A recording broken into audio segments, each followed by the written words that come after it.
Құрметті көрермендер, құрметті тыңдармандар, біздің арнамызға қош келдіңіздер. Бүгін сіздерге белгілі жоғары санат дәрігері, академик, профессор, құрмет орденінің иегері, шипалы емдеу орталығының бас дәрігері, қазақ емшілігі көптомдығының авторы Қайрат Айдарханұлының қазақ емшілігі атты кітабынан қазақ емшілігі рецепттерін ұсынамыз. 37 бөлім. Ара балы. Бал жоғары калориялы диеталық тағам. Гүлден жиналған бал құрамында орта есеппен 13-20% су, 80%-дан астам көмірсу, негізінен қант түрлері, глюкозид пен фруктоза. 0,4% ақуыз, сонымен бірге онда минералды, хошиісті және бояғыш заттар, ферменттер, дәрумендер, органикалық қышқылдар, йод, мырыш болады. Тағы бір мәліметтерге қарағанда, балдың құрамында магний, натрий, калий, кальций, хлор, күкірт, темір, фосфор сияқты көптеген минералды заттар бар көрінеді. Бұл дәрумендер мен минералдардан бөлек гормондардың кейбір түрлері кездеседі. Бал балаларға, сондай-ақ зат алмасуы төмендеген қарт адамдарға да өте пайдалы. Оны іші қатқан, іш құрылысында жарасы бар адамдарды емдеу, ауыр операциядан кейін сауықтыру үшін де пайдаланады. Араның балын зерттеген ғалымдар одан келесі артықшылықтарды анықтаған. Асқазанда тез қорытылуы. Балдың құрамында глюкозаға, фруктозаға айналатын көмірсу молекулаларының түрлері болады. Олар бауыр мен бүйректің жақсы жұмыс атқаруына көмектеседі. Калориясы төмен болғанымен көп энергия беретіндігі. Ағзаға тез сіңірілуі. Балды қабылдаған адам миының жұмыс істеу қабілеті жақсарады.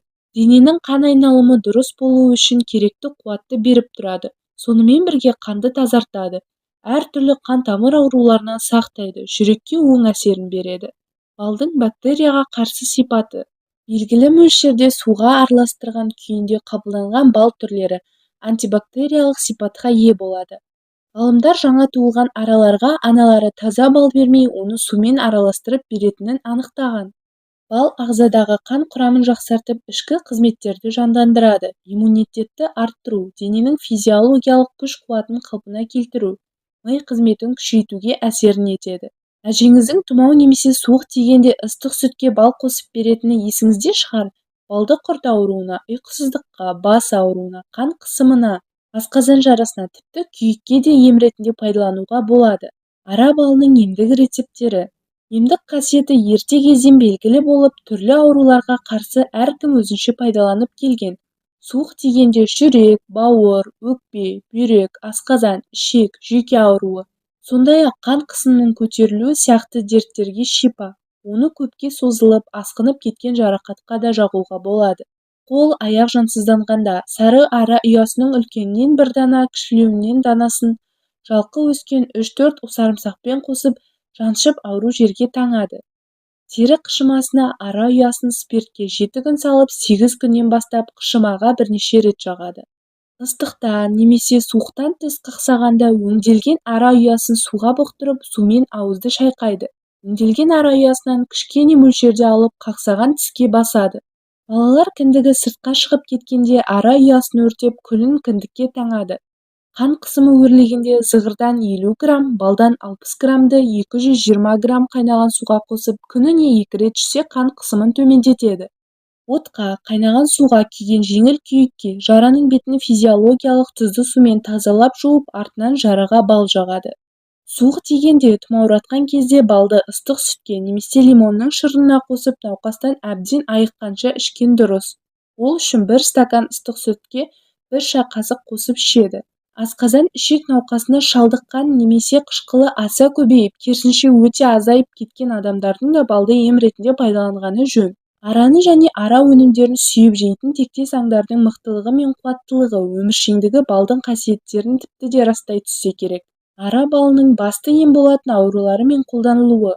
Көкбауыр, асқазан әлсіздігіне, кеңірдекшілер қабынуға, жұтқыншақ, тамақ қабынуға. Балдан 50 граммды қайнаған сумен ішеді.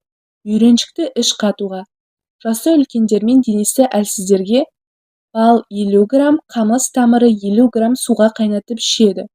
Ауыз уылуға, ыстық суға күйген күйікке, балдан лайықты мөлшерде жағады. Үсікке балдан 7 фын, шошқа майынан 3 фын қосып, үсіген орынға жағады. Саусақты күбірткі жегенде іріңді жарыға, сарымсақ ағынан және балдан лайықты мөлшерде езіп, жары шыққан саусаққа таңады. Ішуге болмайды.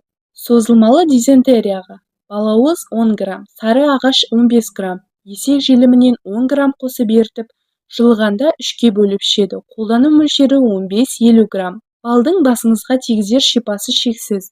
Бал бастың сақинасына таптырмайтын ем. Ол үшін балды тұрақты түрде күнделікті пайдаланған жөн.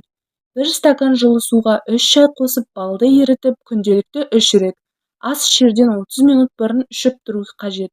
Ара балы жұтқыншақпен тамақты жұмсартады, сонымен қатар ол антисептикалық әсер етеді. 1 шай қасық балды ауызға салып, бірден жұтып жібермей, ақырын-ақырын сору керек, сонда емдікке әсері мол. Балмен теріні емдеуге болады. 1 шай қасық бал, календул тұнбасы 250 грамм су. Дайындау: ингредиенттерді араластырып, үстіне жылы су құяды. Дайын қоспамен теріні ысқылайды. Балмен жүйкені жайландыруға болады. Бастағы ми қабаттарындағы артық қаннан арылу үшін және жүйке жүйесін жайландыруға хрен мен бал қоспасын араластырып, ботқа жасайды да желкеге компресс жасайды. Компресспен қоса 1 стакан жылы сүтке бал қосып ішсе, нұр үстіне нұр болады. Балға аллергиясы бар адамдар сүтке бал қоспағаны жөн. Сондай-ақ бал жақсы ұйықтауға көмектеседі. 1 ас қасық бал, үгітілген сарымсақ. Сарымсақ пен балды араластырады. Ұйықтар алдында 1 ас қасықпен қолданып, артынан жылы сүт ішеді.